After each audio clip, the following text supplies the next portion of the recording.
bagong unboxing. Open ko lang siya. Okay, natin ko sa siya. Sa KBYN Special. Kasagaan ko dito. So, pipili kayo ko mag-epic around. Epic. Ako epic. Ang aksidente na kanyang sinasangkutan noong 2002. Ang aksidente ko, ma'am, spinal cord injury. Come on. That's fine. Hindi ako naman Nagamit pa to sa part 2. Angkas na. Nakatulog ako. Tapos siya nakatulog din, kaya medyo malaking Ito, injury ko. open ko lang. Dahil nga, hindi ako nakahawak sa tulog.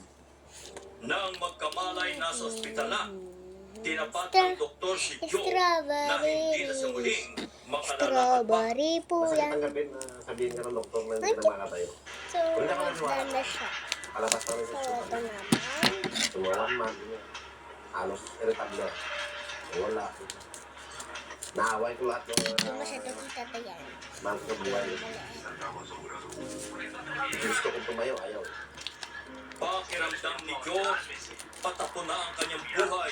Lalo na bago nangyari ang aksidente, lulong siya sa bisyo at kapuspa sa pera. Alisin na lang. Analis ko na. So, Sa araw, isa sa sa... kanyang pamumuni-muni, napagtanto ni Joe na hindi siya dapat magpatalo sa kanyang kapansanan. Ang tawag doon. Pupunta sa akin ng mga iba-ibang religion. Tutong sa akin. Basta, yung Tapos may kapasito kami ng mga pag ano, parang lato-lato. So, kalimutan ko parang. siya yung trip sa akin kung paano ko gumawa. Nakalimutan ko lang. Pero Yung mahirap mga sabi niya, yung manatili ka lang yung higaan mo. ay, joke, hindi ako. So, ang hirap nitong copy na. Natutunan din ni Joe Mas sa umaling sa Panginoon, umakot sa mga hamon buhay. Habang nandun sa camera ko, nagbabasa-basa ako naman.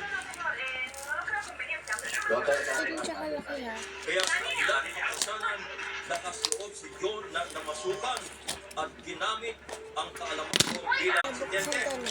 Hindi ko tayo yung mga boss sa ano, Pero, sa Kagayaw. At sa ngayon, meron tayong konting business. Making business tayo. Maliban sa negosyo, busy rin si Joe sa pagmumotor. laptop. I love laptop. Sumali rin siya sa mga loop Nagagawin ko siya. So, mahirap. Ito pinang-mahirap natin yun. Kasi nag-download sila. maging blacksmith. So, itong keyboard, di ko siya gets. Kaya ganito na lang. Diba? Tapos ito yung ano. So, balik na po sa part